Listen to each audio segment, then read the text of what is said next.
guess this is the start of my first summer vlog, and I really look like summer because my hair is up, I have no makeup on, and I'm in just a t-shirt, tank top, and I just wanted to share kind of like a little recent haul of all of the things I've been buying for the upcoming school year. If you are new to my channel, I am going into my third year of teaching next year, and I will be moving from 4th grade down to 3rd grade. So that requires me to get my brain working and thinking in different ways, because for the past 2 years, I have not been teaching reading at all. So I'm trying to get caught up and back into the swing of things and just really up on my research and have good resources to use and things like that. So I have purchased a couple of things, and not just resources, but also stuff for my classroom decor. If you are new to my channel, again, you will not know, or you may know, that I love classroom themes. My original classroom theme was the circus or carnival, and I had a bunch of popcorn stuff. I had 3 main colors. They were teal, red, and yellow. And my whole classroom decor was kind of centered around my library. And from my first year of teaching, since I had to buy book bins, book baskets anyway for my library, I just stuck with those colors. So that's kind of where my theme came from. Now, since I'm moving to a new grade, I kept that theme for 2 years, and I'm ready to switch it up. And this theme was actually another idea I had while I was gathering circus stuff together. I came across these beautiful bulletin board borders. Like, that is just the cutest thing ever. It's not your typical like little scalloped edges. It's just Monopoly money. So I knew from the start, even before my first year of teaching, that one year I was going to have a board game themed classroom, and this is the year. So I have purchased a couple of borders. I bought, of course, the money one because this started the whole thing. Sticking with Monopoly, I got board game border, and I don't necessarily know what I'm going to do with these yet.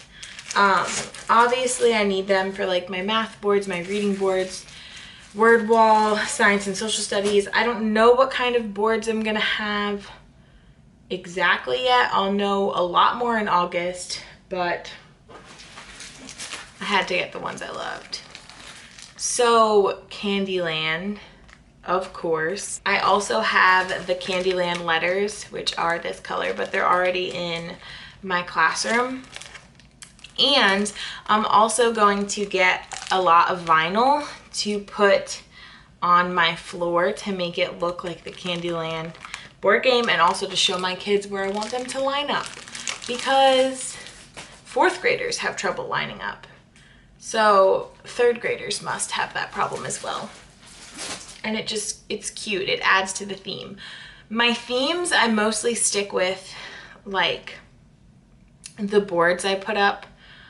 I don't really go like too crazy. Like, I don't know how to describe it. Like, I don't put like wallpaper up or buy all these things that have to do with the theme. I kind of am more on the creative side of it, and I like to make my own things. But when it comes to bulletin boards, and since these borders were readily available, that is where my theme is going to mostly be seen, especially with board games. So I think adding the vinyl to the floor is just going to make it that much more exciting. I did have popcorn stools at my U-shaped table in the past. Something happened though with my group of kids this past year, which I'm going to do a whole reflection video. But while we're talking about it, I thought I taught them more responsibility and more about classroom community than I did with my previous group. But for some reason, this past group just had no respect for their materials and other people's materials. and especially my materials. My first year of teaching, I had 3 classes, and they did not destroy my popcorn stools. They did not write on my little lap desks. They did not scribble all over my Sterilite drawers. And this last group did. So my popcorn stools, now they went through 2 years. They were buckets with memory foam on them. Look on my Instagram, you'll be able to see them. Look at my past videos. I had them for 2 years. The second year I put new fabric on top of them, but they were just destroyed. The tape was peeling off, and I didn't even have to replace the tape last year. Like, I don't know what got into these kids, but they were just destroyed. So I'm not doing anything like popcorn stools this year. I think a lot of the other 3rd grade teachers have the IKEA stools, so I think I may try that out. But I may just also stick with regular chairs for a while, because with the popcorn stools especially, the kids would always lean and just fall and be silly and clumsy, and just it took away from the small group setting. So I might just use normal chairs and see how that goes, because I haven't really ever done that before. And my new classroom, I didn't talk about it, but I have the nice blue, heavy, sturdy chairs. Whereas last year and the year before, I had the old plasticky, all different color mismatch, jumbled up mess. So I do have nicer chairs and nicer desks and newer furniture, and I'm just really excited. That's something to look forward to.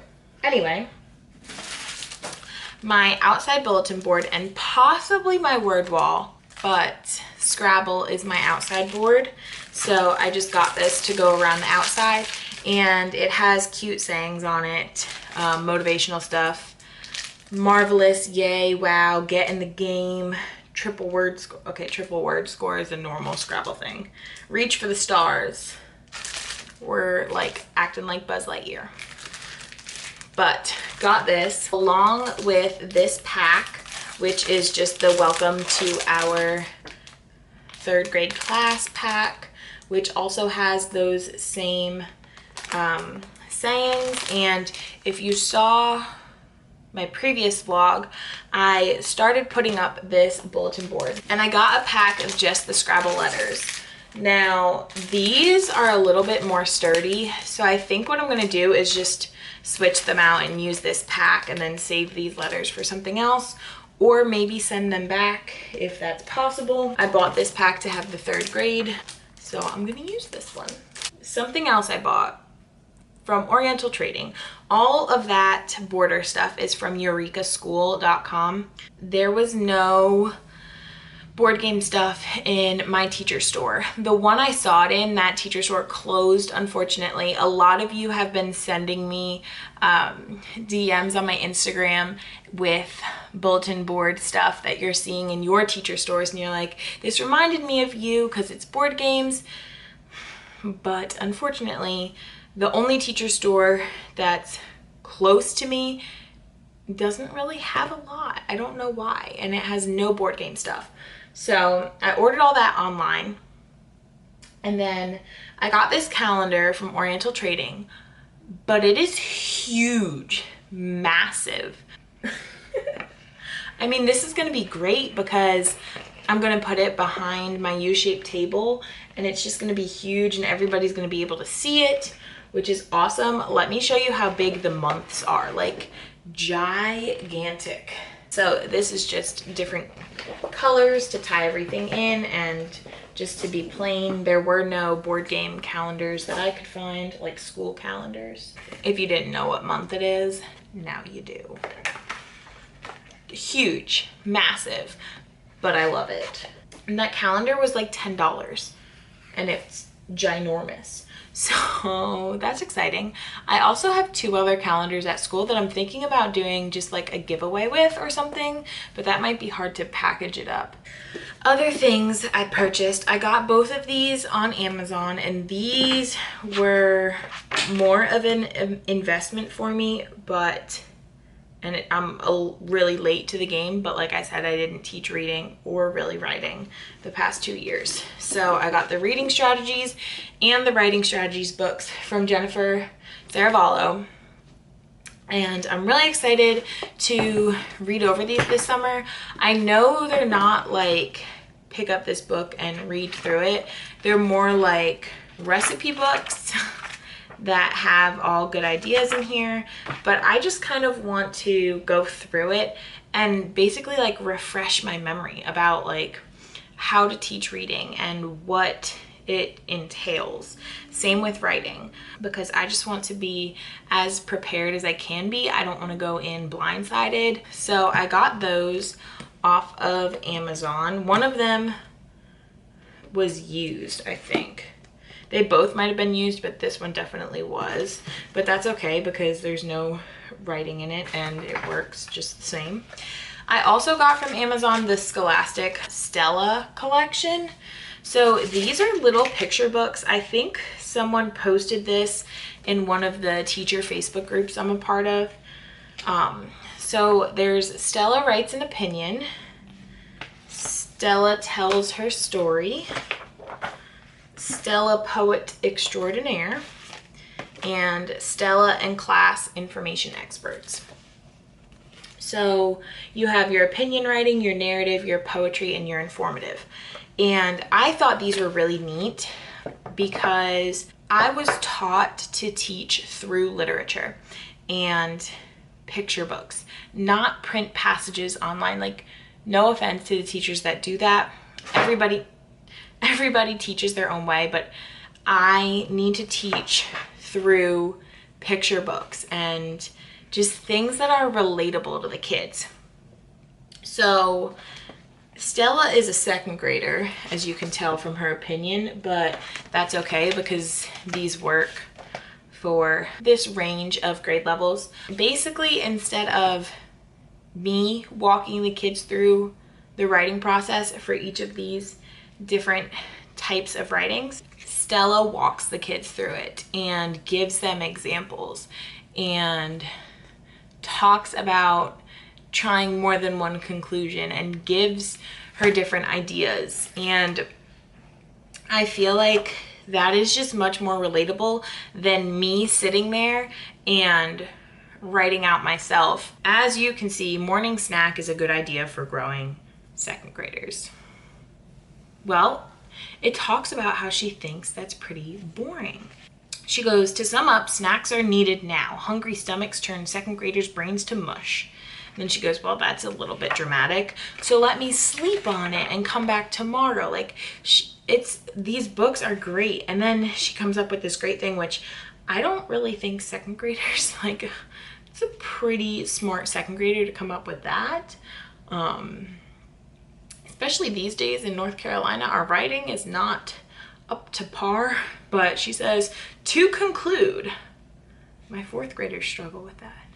Morning snacks are important. We should bring them back for second graders. When our stomachs are happy, we're happy kids who can learn better because we can concentrate.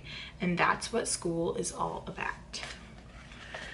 So it like walks through everything she needs an opinion and everything her teacher talks about and how she thinks through it. And I just think these books are very relatable for the kids. So I'm definitely excited to use these in my classroom. I've only fully read the Stella Writes an Opinion one, but I really enjoyed that. So I'm positive the other three will be just as good. Other books I purchased recently were from the Target Dollar Spot. I guess these are from just the summer travel section, but my Target Dollar Spot did have out like the flashcards and the little workbooks and stuff, which I usually see with all the back to school stuff. So I just assumed that they started early, but someone did point out how that's probably what parents geared toward parents to keep their kids busy over the summer and continue learning and practicing. So maybe that's the case. But either way, I got 4 new books for $1. And these are awesome. Now I feel like I have so much informational text nonfiction, and I'm gonna need to get just like so much more fiction. Simple book. You think it's gonna be real simple, but let me tell you, it is full of facts. And some of this writing even looks like, I don't even know if a kid would sit there and read it all, but it's so full of information. And I got America's 50 States, and these are all from the Dollar Spot. The solar system, like, so fun, so awesome. Like, they're even cool to just like look at. And then when you look at it, you just want to read about it. There's a dinosaurs one, all different types of dinosaurs. And then I got a shark one with all different types of sharks. So full of color. Each of these books was $1, and I knew I had to grab them. So got those. I also got the felt checkers because I don't have many indoor recess games. So for $3, you can't go wrong. Felt checkers. I also got a little felt memory match game just to have. And then I also picked up this first aid kit, and this was like with all the camping stuff. And we have bags in our classroom that have like our thermometers, our band-aids. If kids have inhalers or EpiPens or anything, they stay in our red bag. However, my band-aids and my thermometer are usually in this little Ziploc bag. And for some reason, the kids can never find it. So whenever they ask me for a Band-Aid, like, I don't want to stop class to get them a Band-Aid. I want them to be able to go do it themselves. So I think this will be much easier to find in that bag. It says first aid on it, and you just unzip it. And there's a spot with a zipper, and then there's 2 pouches over here. So what I think I'm gonna do is put my thermometer and stuff in the zipper side, because the kids don't really touch that. They would just bring it to me, and then I'll put all the Band-Aids in here, so they're very easily accessible. Maybe I'll put like bigger ones in the back and smaller ones in the front, or like little wipes and stuff. Options are endless. We'll see if I touch base again, but that's all for now.